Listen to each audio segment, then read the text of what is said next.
یه چیز سنتیه. بله. 50 سال پیشه. مال 50 سال پیشه. 5001 تومن فروختم. 1 تومن 5000. 1 تومن 50 از سال 58. از سال 58. من کوچیک بودم یادتونه شما اینجا؟ بله یادمه. الان 15 تومن. دونه 15000 تومن.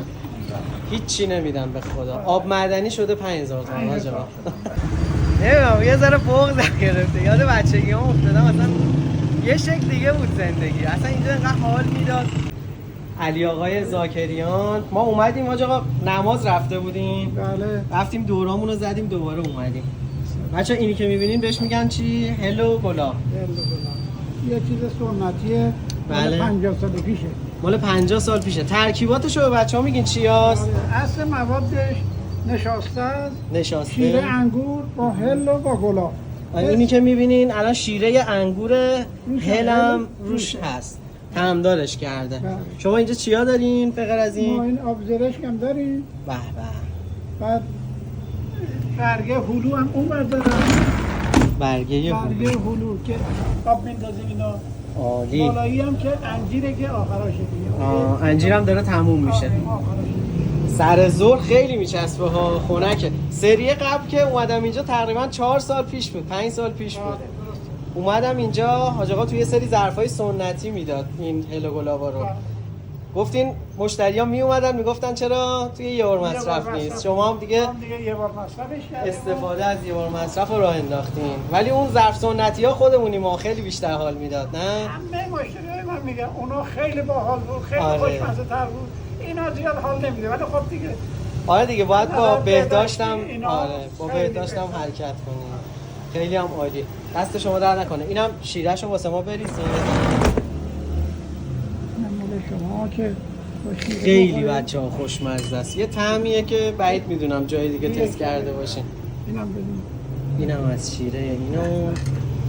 دست شما درد نکنه. چند شده امسال؟ باقی نداره براش. قربون شما برم فداتون بشم. من الان 15 تومن. دونه 15000 تومن. هیچی نمیدم به خدا. آب معدنی شده 5000 تومن آجا. شما از چقدر فروختین این هلو گلابا رو؟ من از 5001 تومن فروختم.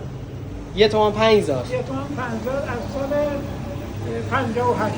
از سال 58. من کوچیک بودم یادتونه شما اینجا؟ بله یادمه. قربون شما برم. دم شما گرم. شما خیلی شکایت که 3 سالم هستی. خدا رو شکر سلامت خونه‌ان والا. یه گهگداری بیمارستان میبریم میان ولی دیگه بازنشسته و خونه نشستن دیگه. بچه اینجا اون میشه خیابون شوش که میره میدون شوش. اینجا خیابون رهکویی. بعد اونجا میشه کوچه بوربور که خونه ما اونجا بود. الان میریم بهتون نشون میدم خونه‌مون چه شکلی شده و میاین اینجا. این نوشته سالهاست همینه، یعنی من بچه بودم همین بود. درست میگم؟ تغییر نکرده. زمزم‌های 4 فصل. واقعا میگم من دوست داشتم برگردم به بچگی، اصلا تکون نخورم همون موقع ها باشه. اصلا دیگه حال نمیده دنیا. بر نمیگرده. هی. دست شما درد نکنه. مرسی. واقعا جاتون خالی. نمیدونم یه ذره بغض گرفته. یاد بچگیام افتادم اصلا یه شکل دیگه بود زندگی. اصلا اینجا اینقدر حال میداد. من تا تقریبا سن 10 سالگیم توی همینجا زندگی کردم. یادش که میافتم واقعا خاطرات باحالی بود. بابام خدا حفظش کنه مسابقه را مینداخت واسه بچهای این محل که واسه اینکه بهشون بر نخوره، بهشون میخواست مثلا کمک بکنه و اینا، مایحتاج اولیه زندگی مثل پودر ماشین لباسشویی بود اون موقع، روغن و برنج و رب و این چیزها رو مثلا میگرفت مشمع میکردیم تو خونمون. راست خونمون الان میبینیم بهتون نشون میدم کجا. مشمع میکرد. میگم مسابقه بدین، هر کی اول بشه بهش از این مشمع میدم. بعد اینا میدویدن میومد به همشون میداد. اینا هر کی میومد رد میشد میگم تو اول شدی میداد بهش. میگم برو خونتون. میومدن میگرفتن میرفتن واسه اینکه مثلا ناراحت نشن، فکر کنن چون نیازمندن مثلا بهشون کمک کردن. خدا خیرش بده، دمش گرم. کاش که ما هم یاد بگیریم. جاتون خالی. اصلا قدیم یه شکل دیگه بود زندگی، خیلی حال میداد. الان هیچی آدمو خوشحال نمیکنه لامصب.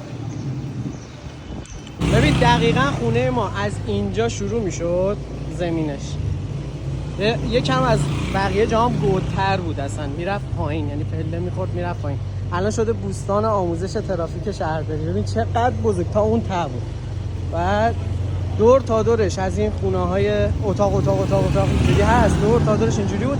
جلوش هم 5-6 تا مغازه بود دیگه. اینجا عباس آقا بقال بود، قدیمیای محدوده میشناسن.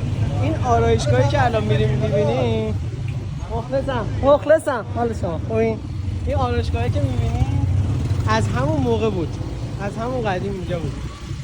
اینجا یخ فروشی بود. اینجا یخ فروشی بود دقیقاً. اینجا یخا رو میذاشت. من میومدم اینجا واسه سقا خونمون یخ می‌خریدم، میبردیم یخو میشستیم مینداختیم توی بشکه بزرگ و اینجا رو هم مستقیم بری میخوری به مولوی دیگه. اما خیلی مختصی دا خودم هم نشون بدم. میدونین هل و گلاب چیه؟ بچه ها اینجا شوشه، محله قدیمی منه. اینجا به دنیا اومدم و تقریبا تا 10 سالگی هم اینجا بزرگ شدم. اونجایی که الان دیوار شده پارکه خونه ما بود. اینجا هم یه مسجد بود. اینجا هم که میخوره به خیابون اصلی شوش. این هم یکی از قدیمی های محله. میخوام برم ببینم ما رو میشناسه یا نه. ایشون آقای زاکری هستن از قدیمی های محل که خدا شکر پدر منو میشناسن. بله هل و گلاب دقیقاً تو این محدوده هل و گلاب معروف بود.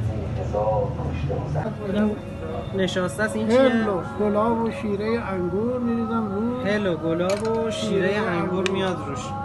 یه خوراکیه که دیگه قدمتش معلوم نیست مال کیه، خیلی قدیمیه، حداقل مال 50-60 سال پیشه، اون وقتی که ما یادمونه. خب یه دونه دیگه هم به این دوستان بدین. داریم ما.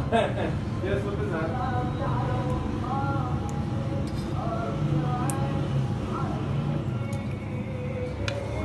دست شما درد نکنه، ممنون. بچه‌ها به این میگن هل و گلاب. چرا؟ چون نشاسته داره، شیره انگور داره، هل و گلاب. این شیره‌ای که میاد روش توش هل و گلاب هست. از قدیمی ترین خوراکیاست دیگه. اون زمان که بستنی‌ها و ژلاتو و اینا نبود، اینا بود آقا. خواصش چیه؟ بعدش سرده، شیر انگور رو گرمه میریزن روش خونساش گرمی میشه. قدیمی همه چیزش درست. دقیقاً. حیف که دیگه نیست اینجور چیزا. باید واسه اینا باشیم تا اینجا بیایم. شاید یه چند تایی بشه نیست. درست. دست شما درد نکنه، محبت کنید.